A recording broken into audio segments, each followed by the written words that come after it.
Good evening, welcome to the Professor Maima Show. Hope you are doing well wherever watching me from around the world. Please subscribe, share, and like this video.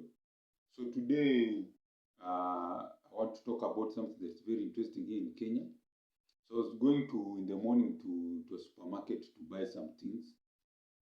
Here the supermarket is a bit far. So I happened to be talking on my phone using my mother tongue. Then that's the Luya language. Then we found, I met this young man. He greeted me in my mother tongue because he had overheard me speaking on my phone, isn't it? So he spoke to me. We talked a bit. He exchanged nicest, it's called greetings and nicest and small talk. Then the guy, okay, first of all, when I looked at him, I was holding my phone. I was a bit taken aback, okay, because the was okay. He was looking not very badly off, but from his clothes, you see the clothes are very old, torn, a bit torn. I looked at the shoes. Me always, when I meet someone, I usually look at the shoes. The shoes usually tell somebody's story, whether they're suffering, whether they're just hustling, or something like that. So I looked at shoes; they were very worn out. So it means that this guy has been having a lot of problems. And then he also looked emaciated, the mouth was dry. So he started telling me if I can help him to get work and all that. So me, I just said, okay, we'll look at it and something like that, isn't it? And then we said our goodbyes and we went our separate ways.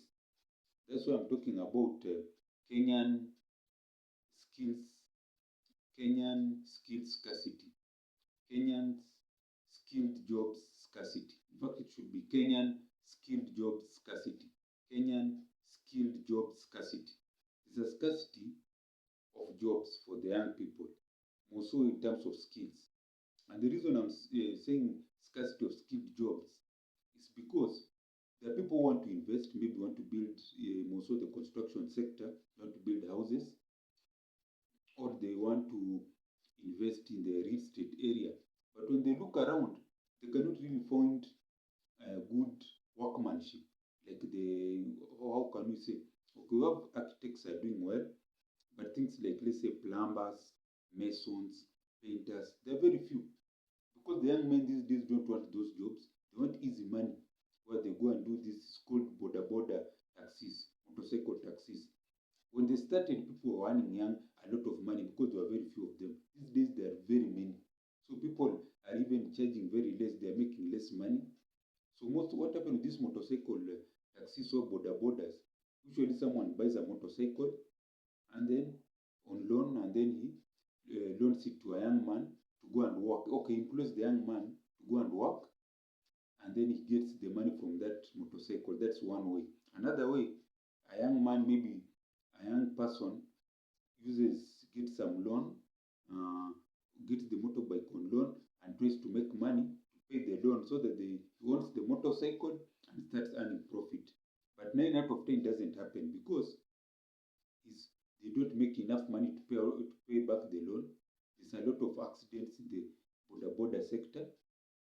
So this causes a lot of injury. So a young man had taken a motorcycle on loan, for example, gets an accident. There's no insurance because these things are just mostly in the rural areas. People just don't go to driving school to learn motorcycle. You just get a motorcycle, jump on it like a bicycle, and within one day you have learned to go carry people. So they don't know, even they don't put on, it's called helmets, safety clothes, and what have you. So they don't even pay those things because of accidents. So when the accident happens, the owner of the company that loaned this motorcycle or the person who gave them the loan, they want the money. So that's what I'm saying. Kenyan scarcity Kenyan scarcity,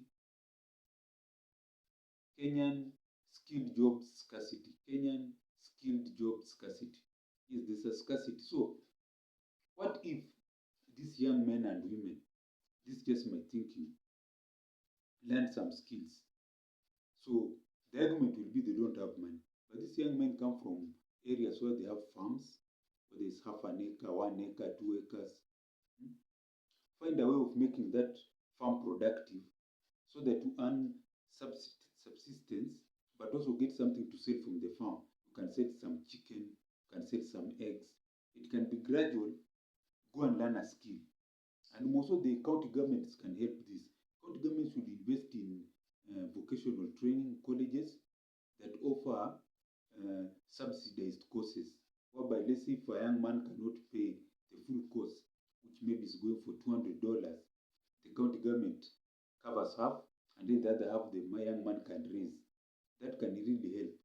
Or another thing, the government of Kenya, with its billions of money they waste, can decide that education should be free, all the way from nursery to university, which also includes the technical colleges, will be part of the higher learning, isn't it? So these young men and women, majority, can learn skills that can be used here in Kenya and also used abroad. Because if you're going abroad and you're skilled, let's say they want a plumber, engineer, they want mechanics, they want what else? Electricians. mm, they want people who can do heavy machinery. People can do this heavy machinery. When they go to those countries, if there's an agreement between the Kenyan government and the foreign government that wants this skilled labor, they'll earn more money, come back and invest. But most of our young men and women are going to do unskilled work abroad, where they're nannies, maids, guards. So they just, these are jobs where they just get exploited, isn't it? That's what I'm saying. Kenyan skilled job scarcity. We don't have skilled people to fill up the need for skilled jobs. Like go and get these houses the president is building. They are calling them low cost housing. What happens is that the uh, most of this material is fabricated. So they just bring them together, those bricks or walls, and put them together. That's what's happening. They use cranes. So this thing that the way they build houses here in Kenya, brick by brick, it's not happening. These are fabricated walls or whatever material they're using them. They bring, so these people just join them together. If it is the plumbing, they're using technology where they just fix things. They're not using our people. Where our young men and women are needed is more so the houses that are being built in the rural areas in Kenya. People are shifting from mud houses. You know, the young Gen Zs, when we were growing up, some of us were born in mud houses, although we came to live, grew up in town. I was born in a mud house, whereby the walls were made of mud and the roof was grass. So my first years as a small, first week, first months as a small baby was being beaten by spiders in that mud house. So even when I was visiting up country, until I was a teenager, we used to live in mud houses. So understand. So people are migrating from mud houses made out of clay soil and grass for the roof to houses made out of bricks and metal. It's called what? Metal roofs. It's called metal sheets. Yeah? Made out of call them girl sheets or something like that. Made out of girl sheets. The roof, the walls bricks, the floor also bricks, plastered, floors, brick walls, and then metal. I don't know. Can you call them metal roofs, something like that? It's called them guard sheets. You understand?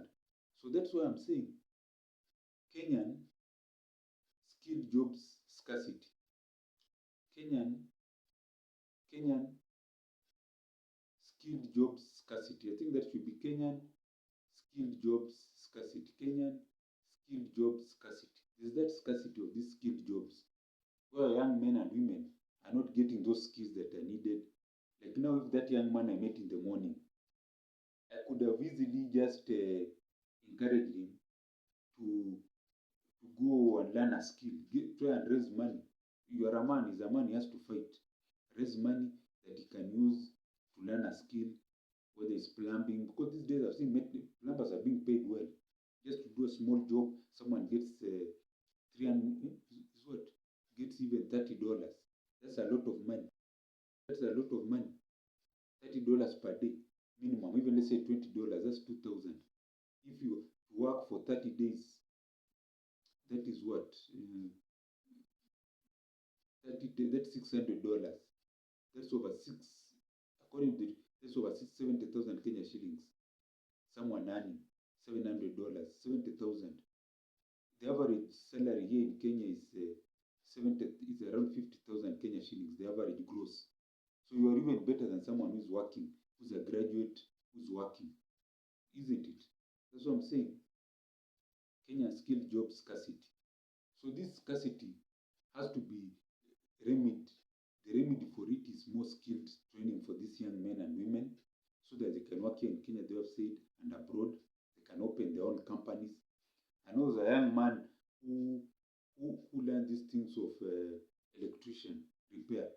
With the time he used to work for other people, he has started his own company where he does repairs of fridge. You know, fridges are very critical in institutions, big companies, homes. So he goes to repair and earns millions of shillings. And he just started over as someone who went and learned electrician and started working from down there, working from zero. You understand? That's what I'm saying.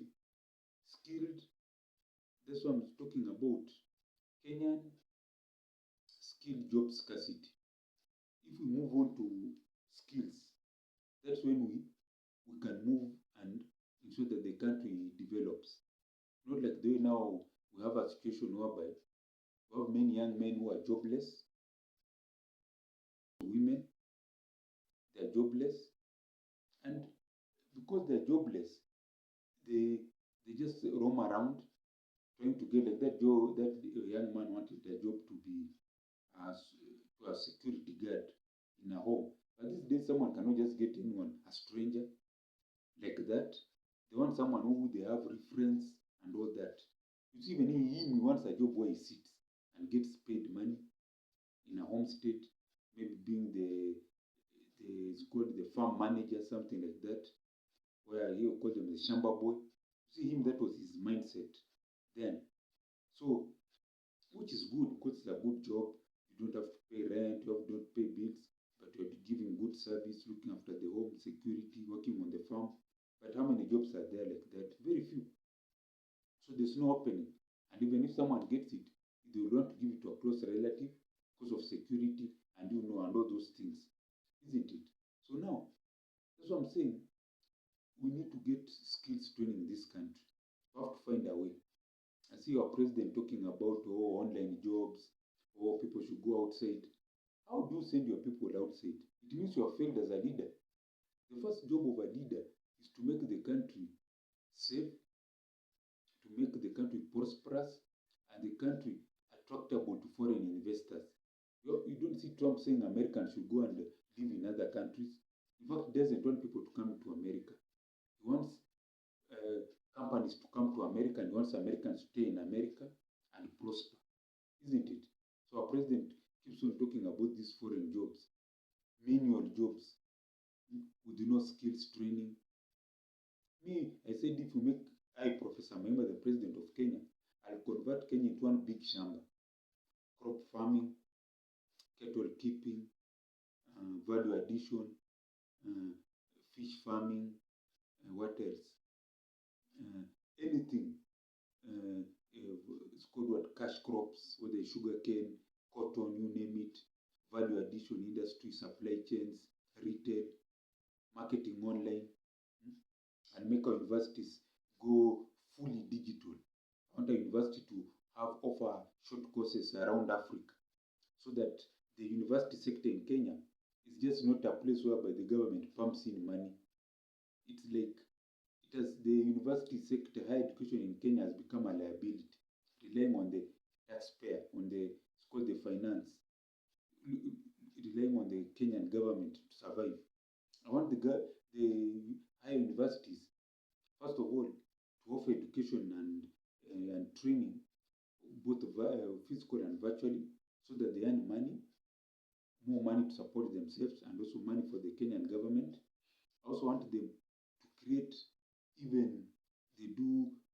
plant trees, forests, which become tourist attractions. Like these universities have a lot of land which is idle. They can grow there a lot of trees, natural trees. And then in the trees they put these things where people go on top. They are called cable cars up, where people can just go over the forest and just watch. Not hiking whereby you don't know what can bite you in the forest. Like what I saw in Malaysia. They have this forest and then there are the things that just move around. They're called cabs. On this, people just sit in something and then it's called a cable car over the forest. Take pictures. That can attract a lot of tourists who can pay top dollar just to see the forest from above there. Because it's even better instead of walking through. Because that will need a lot of security, surveillance. But if people are just moving in cable cars up and down, they enjoy. Mm. And then if they want to watch the nature up close, you can have a small area where they just walk around in a small secluded area. But the rest of the forest, they use cable cars, isn't it?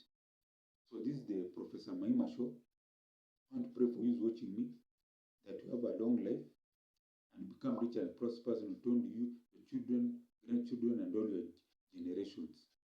I also pray for myself to be rich and prosperous, and to achieve all my goals and dreams. Those are my prayers.